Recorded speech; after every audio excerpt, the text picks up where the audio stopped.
Hello student, welcome to creative fishing class. Student, यदि आप इस चैनल पर नए हो और आपने इस चैनल को सब्सक्राइब नहीं किया है तो प्लीज नीचे दिए गए सब्सक्राइब के बटन को क्लिक करें और जल्द से जल्द चैनल को सब्सक्राइब करें और बेल आइकन का बटन जरूर दबाएं ताकि जो भी वीडियो आता है इसका नोटिफिकेशन आपके पास जल्द से जल्द पहुंच सके। तो स्टार्ट करता हूं। जो वीडियो लेकर आया वो है MA second year political science और जो आपकी बुक है वो है MED 008। जो आपकी बुक है उसका चैप्टर जो है वो 8 है, बहुपक्षीय परिप्रेक्ष्य में पर्यावरण।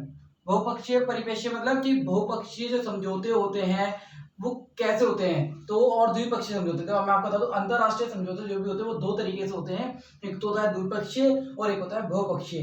द्विपक्षीय मतलब जो समझौते होते हैं वो दो व्यक्तियों के बीच होते हैं और जो बहुपक्षीय समझौते होते हैं वो देश के बीच होते हैं, दो या दो से अधिक देशों के बीच होते हैं। तो स्टार्ट करता हूं, मैं आपको बताता हूं कि इसमें क्या है। अंतरराष्ट्रीय समझौते जो है दो तरह के होते हैं। जो इंटरनेशनल जो एग्रीमेंट जो होते हैं वो टू टाइप्स के होते हैं। एक है आपका द्विपक्षीय और दूसरा है बहुपक्षीय। तो द्विपक्षीय समझौते व्यापारिक और व्यक्तिगत होते हैं। व्यापारी मतलब कि व्यापारी मतलब एक तरीके से जो व्यापार कर रहे हैं व्यक्तियों के बीच होते हैं वो, और दूसरा व्यक्तिगत होते हैं। व्यक्तिगत मतलब आपस में लेन देन के लिए होते हैं, वो समझौते एक तरीके द्विपक्षीय कहते हैं। और जो व्यक्तियों एवं कंपनियों के बीच होते हैं। नेक्स्ट है बहुपक्षीय समझौते क्या होते हैं। ये जब होते हैं जब दो या दो से अधिक देश आपस में समझौते के लिए हस्ताक्षर करते हैं, इसको बहुपक्षीय समझौता कहते हैं। अब बहुपक्षीय समझौते से क्या होता है, व्यापार में वृद्धि होती है, व्यापार को बढ़ाया जाता है, किस प्रकार समझौतों को हल करना है, किस प्रकार की समस्याओं को हल करना है, चाहे वो व्यापार से संबंधित हो, कैसे हल करना है वो बहुपक्षीय के तौर पे किया जाता है। ठीक है, तो इसमें सबसे मेन है कि पहले मैंने आपको बताया कि दो तरीके से अंतरराष्ट्रीय होते हैं, द्विपक्षीय और बहुपक्षीय।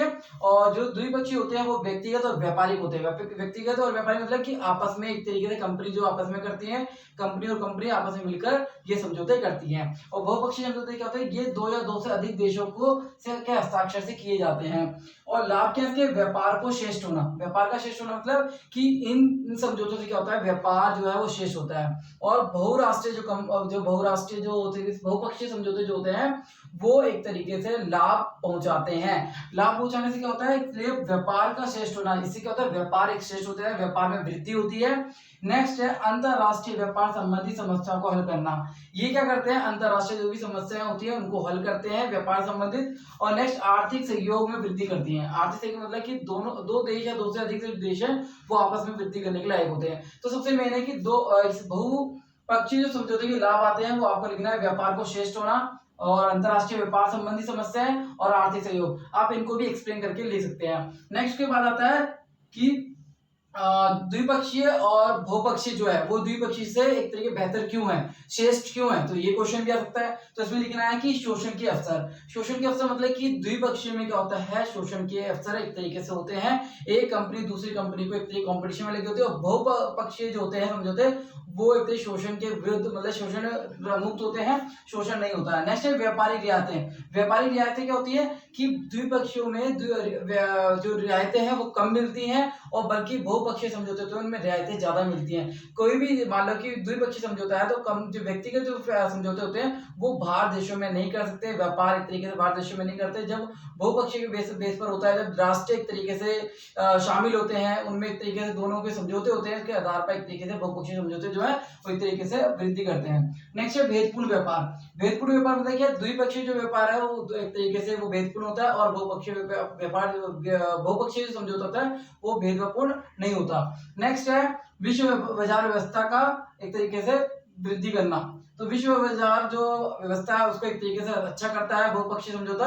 तो ये आप एक तरीके से इसमें लिख सकते हैं एक्सप्लेन करके। नेक्स्ट इसके अंतर्गत विश्व व्यापार की सुरक्षा के लिए WTO की भूमिका, ये वेरी इंपॉर्टेंट है। तो स्टूडेंट सबसे मेन है कि बहुपक्षीय समझौतों में एक तरीके से पर्यावरण से संबंधित कुछ क्वेश्चन आता है तो आप बहुपक्षीय और द्विपक्षीय के एग्जाम्पल देके इसको और एक्सप्लेन कर सकते हैं। ये मैं आपको समझा रहा हूँ शॉर्ट तरीके से ताकि आपने अभी तक कुछ नहीं पढ़ा है तो इस चैप्टर के जो पॉइंट है वो क्लियर हो सकते हैं।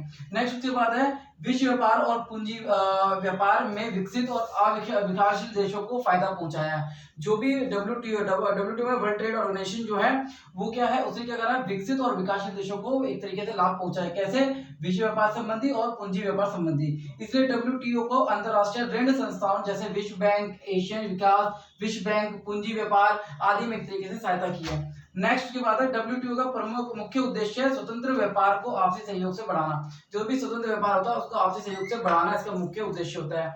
नेक्स्ट है, इसकी स्थापना तो थी 1992 में, 1992 में 135 सदस्यों के देशों के साथ हुई थी। तो इसकी स्थापना जो है 1992 में 135 सदस्य देशों के साथ हुई थी। और इसके उद्देश्य बहुत इंपॉर्टेंट एग्जाम में उद्देश्य आता है, डब्ल्यूटीओ की जो पर्यावरण में भूमिका क्या है, उसका रोल क्या है इंपॉर्टेंट, तो आप इसको और एक्सप्लेन करके ले सकते हैं। तो सबसे मेरा उद्देश्य क्या है, व्यापार को बढ़ाना, व्यापार संबंधी समझौतों को हल करना, जो भी समस्याएं हैं बीच में रुकावटें उनको दूर करना और आपसी सहयोग से फिर बढ़ावा देना स्वतंत्र व्यापार को। नेक्स्ट है, और ऋण संस्थान जैसे विश्व बैंक और एशियन विकास, और किस तरीके से आप इसको एक्सप्लेन कर सकते हो। और इसमें क्वेश्चन आ सकता है कि कृषि में किसानों के लिए क्या योगदान दिया डब्ल्यूटीओ ने। तो इसमें क्या है, डब्ल्यूटीओ के द्वारा बहुत सारे तरीके से बेनिफिट दिए जाते हैं, किसानों को ऋण दिया जाता है, ऋण में सहायता की जाती है, जो भी ऋण किस तरीके से देना है, किस तरीके से उनसे ब्याज लेनी है, वो सारे तरीके व्यवस्था एक तरीके डब्ल्यूटीओ के आधार पे कर लिए जाते हैं। तो स्टूडेंट ये क्वेश्चन जो था इसी बेस पर आता है, जो टॉपिक था आपका बहुपक्षीय परिपेक्ष्य पर्यावरण, तो इसके ऊपर बहुपक्षीय के ऊपर क्वेश्चन आ सकता है कि डब्ल्यूटीओ के रोल जो है पर्यावरण से संबंधित क्या है, तो उसके ऊपर क्वेश्चन आ सकता है। तो उम्मीद करता हूँ कि वीडियो अच्छी लगी तो इसको लाइक और शेयर जरूर करें।